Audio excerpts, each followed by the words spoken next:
A long time ago, Britain was ruled by King Uther, but when he died without an heir, the land was torn apart by war. The wizard Merlin conjured a sword called Excalibur in a stone and declared that only the true heir could pull it free. After lots of people tried and failed, a boy named Arthur succeeded without knowing he was Uther's lost son. Arthur grew into a great king and ruled at a round table so that all were equal while living under the chivalric code. Their greatest foe was Arthur's half-sister Morgana, who claimed to be the rightful heir and turned to dark sorcery. Arthur fought a fierce battle against her and bound her into the bowels of earth. That day Morgana swore dark vengeance. One day when the land is lost and leaderless again, she will return. Now in the current day, society is slowly coming apart because of constant wars, poverty, and corruption in the system. In a small town, 12-year-old Alex lives with his mom Mary, who tries her best to raise her kid alone. One morning on his way to school, Alex gets a text from his best friend asking him for help. Alex rushes to the playground and finds Lance and Kay bothering his friend Betters for his money, so he immediately comes to his defense. Lance pushes him to the ground and reminds him he's the king around here before leaving, but Alex goes after him and begins beating him up. Moments later, Alex is scolded by Principal Lee, who asks for details about the incident, but Alex doesn't tell her anything. After class, Betters is very thankful to Alex for saving his life and tries to swear his loyalty to him, trying to cheer him up with a magic trick that is supposed to duplicate a coin. However, he places the coins incorrectly and fails.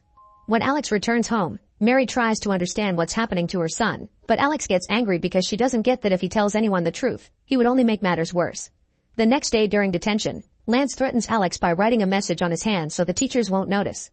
After class, Alex tries to run away, but Lance and Kate chase after him and corner him at a construction site. This causes Alex to accidentally step off an edge and lose consciousness when he hits the ground. Thinking he may be severely hurt, Lance and Kay run away to avoid trouble. Moments later, Alex wakes up to find a sword stuck in a stone with mystical air around it. Alex grabs it and is surprised when he easily takes it out, feeling blessed by a special light. In the underworld, Morgana wakes up when she senses the sword is free. Desperate for revenge, she sends up her roots to look for the new wielder of the sword. Afterward, Alex invites Betters to his house so they can look at the sword together. There's a phrase in Latin written on the handle, and by translating it using the internet, they discover this supposedly as King Arthur's legendary Excalibur. This reminds Alex of a book his father had given him with a heartfelt note calling his son the future king. The book talks about the Arthurian legend and an island called Tintagel where the legend supposedly truly happened. The boys don't think the sword is magic for real and just for fun. Alex knights Betters. The next morning, a bright light appears on Stonehenge and a young Merlin comes out of it. Since he has no clothes, he enters a shop and uses his magic to convince the clerk to gift him a t-shirt. Then he makes his way to town, but when the police see him, they stop him for dressing inappropriately in public. Once again, Merlin uses his magic and forces the cops to drive him to town. When they make it to their destination, Merlin deletes the cops' memories and transforms into an owl to fly away. Moments later, Merlin shows up at Alex's school pretending to be a new student named Merton, but he doesn't know modern speech and everyone thinks he's ridiculous.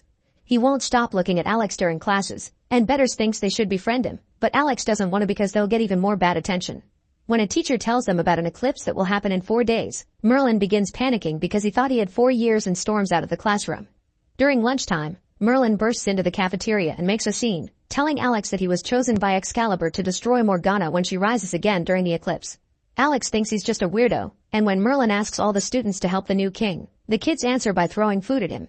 Merlin has no choice but to escape by transforming into an owl, which only a few students notice.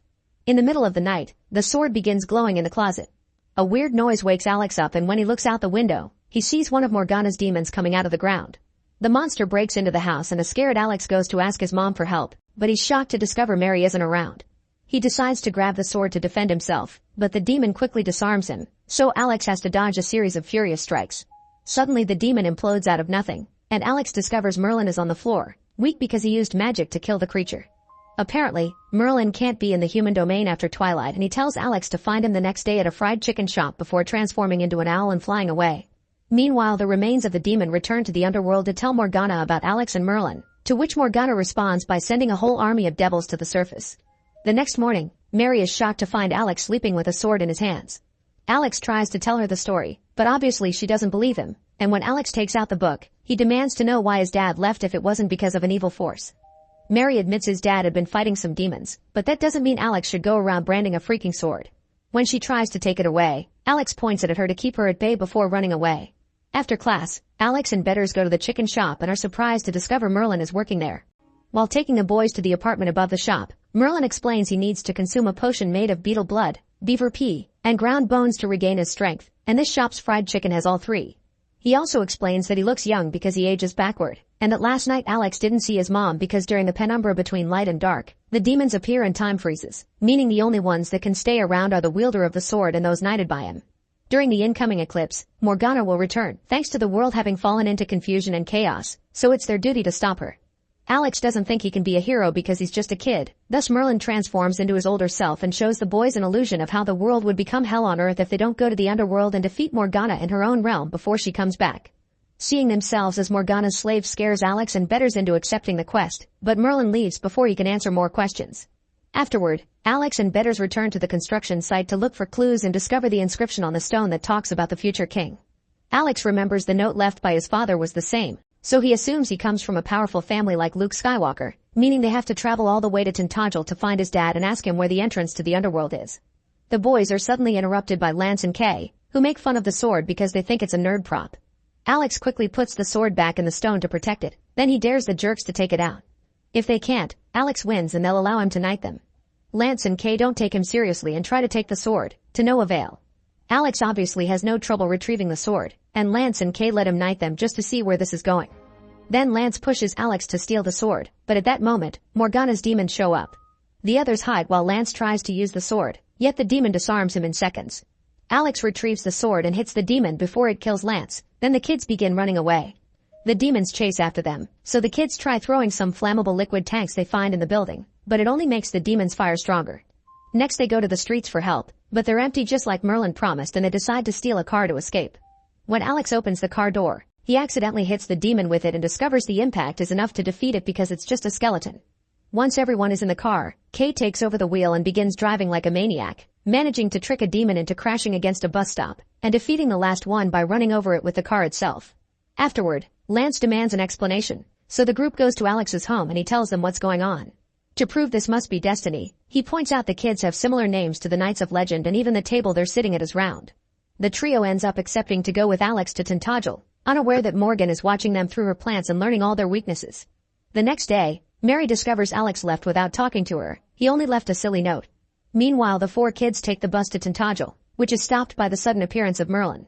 After the wizard charms the driver, he congratulates everyone for their plan, only to discover how rude and mean Lance is. Realizing none of the kids know the chivalric code, Merlin makes the bus stop and takes the kids to the middle of the countryside to a proper training. Only someone with a pure heart can slay Morgana, so they must follow the code's rules, honor those you love, refrain from one offense, speak the truth at all times, and persevere in any enterprise until the end. Afterward, Merlin takes the kids to Stonehenge, where a guide is telling tourists about the different theories behind the meaning of this ancient construction. Merlin cuts in saying Stonehenge is a transport hub he built himself. Then he opens a portal that takes the group to Bodmin Moor, which is only 20 miles away from Tintagel, and they're going to walk them as part of the training. When they finally stop to rest, Merlin takes Excalibur and uses a spell to make 3 copies to arm everyone. Next he enchants some trees to be the boys' training dummies before leaving to find some food. The kids aren't very good at first, but the trees are gentle opponents and use their branches to guide the kids through the training so they can learn properly. Morgana sees this opportunity and sends her magic through the roots in the ground to manipulate the trees into getting more violent. Alex and Better suddenly get captured by the branches, and when Lance notices, Morgana whispers manipulating words in his mind to convince him to take Excalibur. Lance does exactly that and dares the trees to come after him, only for him and Kay to get captured by the branches as well. Alex yells Merlin's name, and the wizard immediately comes back to get rid of all the trees with magic, which leaves him very weak. Promising to return at sunrise, he transforms into an owl and leaves to regain strength in private. Alex scolds Lance for what he did, yet Lance isn't ashamed because he thinks he deserves the sword more, so he and Kay leave on their own. Tired of feeling useless, Betters goes after them, but Lance simply pushes him into a swamp. Alex comes forward and calls Lance a coward that puts up an act because he's scared he'll be nothing in life, which causes Lance to attack him. After exchanging a few blows, the boys fall into the swamp and discover Lance has broken Excalibur, so he leaves feeling ashamed. Kay goes with him, pointing out they are just kids that can't save the world. Refusing to give up, Alex remembers the myth of the Lady of the Lake from the book and he tries summoning her. After a few seconds of nothing, the lady's hand suddenly comes out of the water holding a fixed Excalibur. Lance lets Alex take it, and then the group swears to stick together and be loyal to each other. After many hours of walking, the group encounters a group of horse riders that accepts to help them get to the city. When night falls, the riders disappear, but at least the kids get to keep the horses. Suddenly Excalibur begins glowing and the demons show up to chase after them, thus the kids enter the forest to slow them down. When Betters is captured by one of the demons, Alex quickly rescues him with a blow from Excalibur, then leaves the sword out to distract the knights with its glow. Afterward they reach a cliff, and the kids hide on the edge to trick the demons into jumping into the water for a quick victory. Moments later, they finally make it to Tintagel, and Alex goes to his dad's house alone to confront him. There he meets his Aunt Sophie, who is bad news for Alex. His dad left ages ago, and when Mary said he had been battling some demons, she meant his alcoholism. He never was a responsible man and never cared about his family either. In fact, the note in the Arthurian book was written by Mary, who lied to her son so he wouldn't be sad for not having a good father. Devastated by this information, Alex returns to the group with no hope in himself. He throws the book into the sea and claims to hate his mother for her lies. Betters immediately comes to cheer him up by showing him he's learned how to duplicate coins after seeing Merlin using his magic because he spent the whole night practicing. This proves your heritage doesn't matter, it's about the effort you put into it. Lance and Kay also show their support, and Merlin suddenly returns with the book in hand, explaining myths don't always get things right. Excalibur doesn't care about his blood, only about his heart. Then Merlin leaves as an owl, and the sudden wind opens the book on a picture of Morgana's castle, which is still around today. That's where the entrance of the underworld must be. Next, the group goes to the slots, where Betters uses his new trick to multiply a bunch of coins that the kids use to buy armor. Then they ride the horses through Stonehenge to reach Morgana's castle, where Excalibur reveals a hidden set of stairs and a tunnel covered in roots.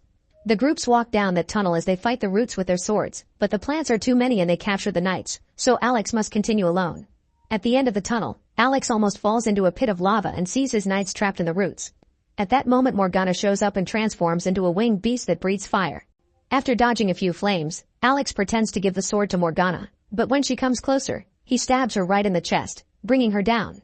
With Morgana seemingly defeated, the cave starts crumbling down, so the kids immediately run away. Thinking they've already won, Alex looks for the closest body of water and summons the Lady of the Lake to give her the sword before they return to their hometown by bus. Alex sneaks into his bedroom through the window, refusing to see his mother yet. The next day, Alex wakes up to find his house covered with Morgana's plants, which means she's still alive.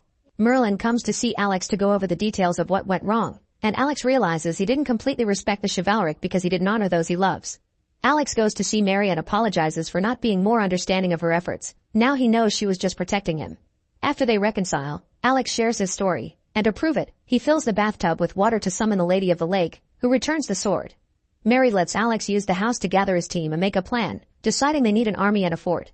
Afterward, the group goes to the school while wearing their armor, and Merlin uses his magic on Lee to make her gather all the students outside. The group tries to convince everyone they need them to fight Morgana, and Merlin transforms into a bird to prove the story. Everyone is impressed, yet they still don't want to fight, so Lee announces that people who join the fight won't have to go to class, and the kids immediately jump on the opportunity. Betters uses his magic trick to multiply the armor and the sword. Alex knights everyone, and Lance and Kay put them through a quick training lesson. When the teachers arrive to start their classes, Merlin simply enchants them as well. They also use all the tools they can find in the school to fortify the school into a proper fort. Hours later, the sky finally darkens with the eclipse and the demons attack the school. Using the teachers' cars, the students run over the first wave of enemies, but they also crash against each other. The next wave of demons enters the school, where Betters guides a group to make the demons trip with some rope before attacking with their swords. At the gym, Alex's team hits the demons with exercise equipment before joining the fight as well. Everyone fights with all their might, but the demons just keep coming, so Alex tells everyone to retreat to the roof and barricade. Meanwhile, Morgana meets with Merlin and violently forces him to take his old form to kill him, but he's saved by the arrival of the kids. Then Morgana transforms into the winged beast, so Alex begins running with the glowing sword to get her attention. Betters uses the distraction to toss a rope at Morgana's tail, and together with the other kids they begin pulling her down. Next, Lance and Kay jump on her neck with more rope to trap her for good, but when Merlin comes closer as an owl, Morgana breathes fire on him and makes him fall. Merlin thinks his life is over, but Alex is ready with a potion made from liquidized fried chicken which quickly heals Merlin. With regained strength, Merlin immediately opens a vortex to trap Morgana, and Alex jumps on her to stab her, this time killing her for good. As the sun rises, the kids celebrate their victory. Sometime later, Merlin says goodbye to the kids, but before leaving, he gives Alex a new version of the book with his own story and reminds everyone kids can also change the world. Alex and his friends agree to work hard to be positive qualities in his dim society of theirs. Then Alex throws Excalibur back at the Lady of the Lake to guard it until it's needed again. Make sure to subscribe and turn on notifications so you can watch more videos like this. Thanks for watching.